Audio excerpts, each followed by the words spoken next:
गण गणपतये नमो नमः। श्रीमद् वाल्मीकि रामायण अयोध्या कांड 115वां सर्ग। भरत को नंदीग्राम में जाकर श्री राम की चरण पदिकाओं को राज पर अभिषेक करके उसे निवेदन पूर्वक राज्य का सब कार्य करना। तदंतर सब माताओं ने अयोध्या में रहकर दृढ़ प्रतीक भरत ने शोक से संतप्त होकर गुरुजनों से इस प्रकार कहा, अब मैं नंदीग्राम को जाऊंगा। इसके लिए आप सब लोगों की आज्ञा चाहता हूँ। वहाँ श्री राम के बिना प्राप्त होने वाले इस सारे दुख को सहन करूंगा। ओह महाराज, पूज्य पिताजी को तो स्वर्ग से धारे और मेरे गुरु पूजनीय भ्राता जी श्री रामचंद्र जी वन में विराजे। मैं इस राज्य के लिए वहाँ श्री राम की प्रतीक्षा करता रहूँगा, क्योंकि वह महायश से श्री राम ही हमारे राजा हैं। महात्मा भरत का शुभ वचन सुनकर सब मंत्री और पुरोहित वशिष्ठ जी बोले, भरत, भारतीय भक्ति से प्रेरित होकर तुमने जो बात कही है वो बहुत ही प्रशंसनीय है। वास्तव में तुम्हारे योग्य है। तुम अपने भाई के दर्शन के लिए सदा ललायित रहती हो और भाई के सौहार्द में संलग्न हो। साथ ही श्रेष्ठ मार्ग पर स्थित हो, ऐसा कौन पुरुष तुम्हारे विचार का अनुमोदन नहीं करेगा। मंत्रियों को अपनी रुचि के अनुसार प्रिय वचन सुनकर भरत ने सारथी से कहा, मेरा रथ जोत कर तैयार किया जाए। फिर उन्हें प्रसन्न वदन होकर सब माताओं से बातचीत करके उससे आज्ञा ली। इसके बाद शत्रुघ्न सहित श्रीमान भरत रथ पर आरूढ़ हो गए। रथ पर आरूढ़ होकर परम प्रसन्न तथा भरत और शत्रुघ्न दोनों भाई मंत्रियों तथा पुरोहित से गिरकर शीघ्रतापूर्वक वहाँ से प्रस्थित हुए। आगे आगे वशिष्ठ आदि सभी गुरुजन एवं ब्राह्मण होकर चल रहे थे।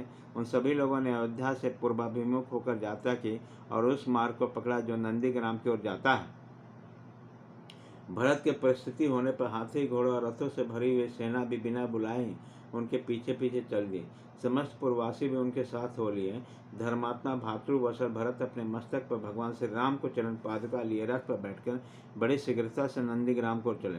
नंदीग्राम शीघ्र पहुंचकर भरत तुरंत ही रथ से उतर पड़े और गुरुजनों से इस प्रकार बोले, मेरे भाई ने उत्तम राज मुझे धरोहर के रूप में दिया है। उनकी यह स्वर्ण विशुद्ध चरण पादुकाएं ही सबके योगक्षम का निर्वाह करने वाली हैं। तत्पश्चात भरत ने मस्तक झुकाकर उन चरण पादुकाओं के प्रति उस धरोहर के राज को समर्पित करके दुख से संतप्त समस्त प्रकृति मंडल से कहा, आप सब लोग चरण पादुकाओं के ऊपर छत्र धारण करें। मैं इन्हें श्री रामचंद्र जी के साक्षात चरण मानता हूँ। मेरे गुरु का चरण पादुकाओं से ही इस राज्य में धर्म की स्थापना होगा। मेरे भाई ने प्रेम के कारण धरोहर मुझे सौंपी है, अतः मैं लौटने तक इनका भली भांति रक्षा करूँगा।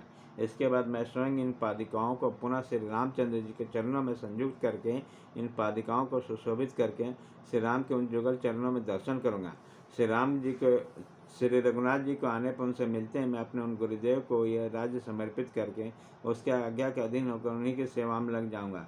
राज्य का भार उन पर डालकर मैं हल्का हो जाऊँगा।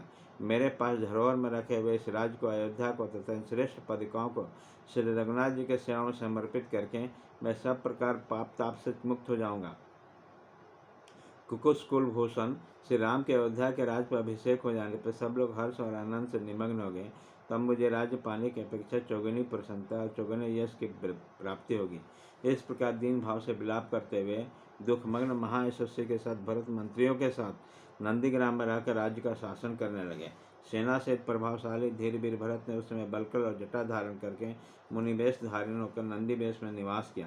भाई की आज्ञा पालन और प्रतिज्ञा के पार जाने की इच्छा करने वाले भातृवत्सल भरत से रामचंद्र जी के आगमन की आकांक्षा रखते हुए चरण पादिकाओं को राज्य पर अभिषिक्ति करते हुए उन दिनों नंदीग्राम में रहने लगे। भरत जी का राज्य शासन का समस्त कार्य भगवान श्री राम को चरण पादुकाओं को निवेदन करके करते थे तथा स्वयं ही उनके ऊपर छत्र लगाते और चौड़ डुलाते थे। श्री राम भरत बड़े भाई की पादुकाओं को राज पर अभिषिक्त करके सदा उनके अधीन आकर उन दिनों राज का सब कार्य मंत्री आदेश कराते थे। उस समय जो कोई भी कार्य उपस्थित होता है, जो भी बहु भेंट आती, वो सब पहले पादुकाओं को निवेदन करके पीछे भरत जी उसका यथार्थ प्रबंध करते थे। इस प्रकार श्री वाल्मीकि निर्मित आर्ष रामायण आदि काव्य अयोध्या कांड में 115वां सर्ग पूरा हुआ।